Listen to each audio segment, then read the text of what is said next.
This afternoon, Bobby Madrich was coming in after two superb performances in victories over Boston and Anaheim in opposing Mark Redmond in a duel of left-handers, and Madrich certainly comported himself well, though at the end he was the losing pitcher in this 2-1 contest. First inning, though, Eric Chavez got a hold of one, but it turned out that good defense behind Madrich got him out with no difficulty in the first inning after he'd walked Eric Burns with one out and pitched to Chavez. And a line drive. Boone makes a great stab on one hop. From his back, fires to second for one. Lopez to first, and a spectacular double play. A scorching low liner, diving to his left. Boone made the stab, and then while going down almost to his back, got rid of the ball for a 4-6-3 double play, and that'll charge up the crowd here at Safeco. Nothing for the A's, and the Mariners coming to bat.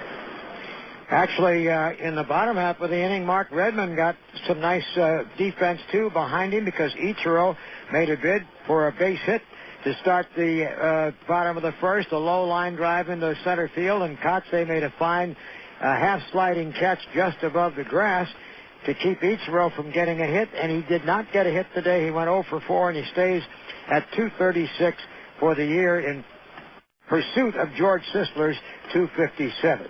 The A's encountered their first problem with runners in scoring position in the second inning, and so you can say either one or the other. You can say the A's didn't do well in that circumstance or those circumstances, or you could say that Madrich made outstanding pitches when he had to.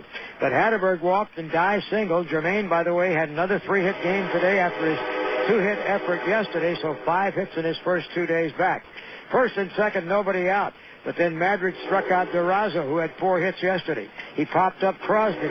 He lost Damian Miller to a walk, and Marco Scudero, who drove in 3 yesterday, trying to emulate that performance. Swung and missed. Back with a fastball on the inside, tied him up.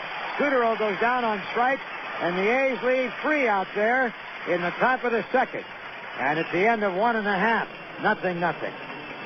As we went into the third, fourth, and fifth inning of the ball game, Redmond began to be a little bit more erratic with his control. His pitch count was building, and particularly in the third inning, he had to wiggle his way out of difficulty. After getting one out, Lopez, the young shortstop, hit a broken bat double to left field, went to third with 2 out on an infield out. It didn't seem there was too much trouble, but Ichiro was coming up, and that always is a note for caution.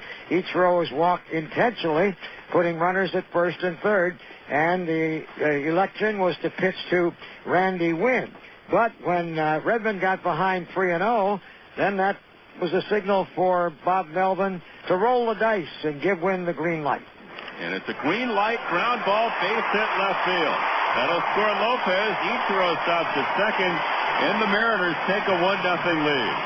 So after Ichiro was walked intentionally, Redmond fell behind Wynn 3-0. Bob Melvin gives Randy Wynn the green light, and Wynn responds with that RBI single to left field. And by this time, Maka had Justin Dutra throwing in the bullpen as Cabrera drew a walk, so Redmond reloaded the bases and had to face Brett Boone. But Boone grounded into a force-out short to second. The A's got out with the least amount of damage, and the Mariners tasted that negative factor of leaving the bases full.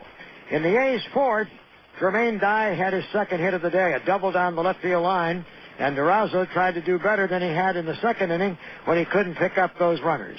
And the 3-1 delivery. Breaking ball bounced on the first base line. A fair ball and rolling down the right field line. Dye will score easily as Durazo goes to second with a slide with a double, and the A's have tied it up. And Durazo continues red hot. A's 1, Seattle 1.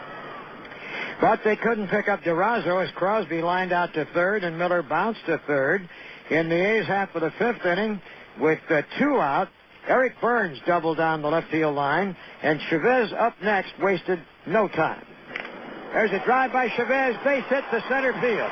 Racing around third, Burns will score without a play, and the Athletics move in front by a score of 2-1. Chavez blistering the first pitch and driving in his 73rd run of the year. And he continues to find this a very comforting ballpark in which to hit. And then after Chavez stole second base with Hatterberg at the plate, Mandrich reached back and struck out Hatterberg swinging, ending the inning, but the A's finally had moved in front 2-1. At that point, then, Redmond began to settle down a bit more, but not until after he got through a difficult fourth. He walked Ibanez, but then threw a double play ball to Boca Chica. 2 out, nobody on. He walked Wilson, his fourth base on balls. Wilson moved to second on a single by Lopez, and a little bit of an infield dribbler by Bloomquist caromed off the glove of Redmond, and he got an infield hit to load the bases and bring up Ichiro, the ultimate situation for the Mariners. But these days, right now, this series, Ichiro struggled a bit compared to what he'd been doing in the previous couple of months. This time he bounced into a force out, and again the Mariners stranded the bases loaded for the second consecutive inning. And from that point on, Redmond got much more efficient until he finally left with 2 out in the 7th. Meantime, in the 6th, the A's tried to build on. Dye did his bit by doubling the left field, leading off the inning. When the inning ended, he was still there. Mandrich had gotten Durazo on a fly ball, Crosby on a pop-up, and Damian Miller still had an opportunity, but he went down swinging. As Redmond got the A's into the 7th with a 2-1 lead, the A's had another threat. With 1 out, Kotze singled to left. Burns singled to left field, a little looper, putting runners at first and second. But Madrich got Chavez on a foul pop. Hatterberg worked a walk, bases loaded, one more chance to get a little more cushion, and Dye, swinging a hot bat, was up there. And the 3-2 pitch, outside corner, fastball, strike 3 called, ring him up. Jermaine Dye called out on strikes. The A's leave the bases loaded. And we're going to the bottom of the 7th. It is still 2-1 Athletics. And that would be the last pitch that Madrich would make, the 119th of the day. He left after 7 full. Meantime, when the Mariners came up in the bottom of the 7th, Redmond was on a nice roll by this time. He had given up a leadoff single in the 5th and stranded the runner at first base. And after getting 2 quick outs in the 7th, including Ichiro, he had retired 8 straight. But Wynn raveled a single to left field for his 3rd hit. Cabrera also singled, and runners were at first and second with Boone coming up in a 1-run ball game. And then Maka made a move that many people might have questioned, but Maka knows the numbers. He brought in a left-hander, Ricardo Rincon, to pitch to Boone. Reason? Boone 1 for 15 in his career against the A's lefty, and they dueled to 3-2. And Rincon deals. And it swung on and missed, got it with a slider in the dirt. And now Boone is 1 for 16 lifetime against Rincon, as the Mariners lead 2 and fail to score. The A's had no threats in the 8th. Rincon and Messier took care of the bottom of the 8th. Rincon struck out Ibanez, who has never had a hit off the A's lefty. And then Jim Messier came in, striking out Boca Chica, getting Dan Wilson on a ground out, and we were ready to go to the 9th inning. One more bid by the A's to try to get a run. It came on a 1-out double by Kotze off Scott Atchison, but Burns went down swinging, and then Ron Valone, the veteran lefty, came in and struck out Chavez looking, so the A's still had to make that 1-run hold up if they were to leave here with the win and that increased lead in the division. Dotel took care of business very quickly. Struck out Lopez swinging. Struck out the pinch hitter Greg Dodds swinging. Now he had Ichiro, and everybody wanted to see, those of the Seattle persuasion, that Ichiro might get a hit today and go to 237 for the year. Not to be. Dotel sets 2-2. Struck him out swinging, and the A's win the ball game. Ichiro goes on strikes. A rather feeble swing for him. Dotel strikes out the side in the 9th, secures the victory for the Athletics. They take the series 2-1.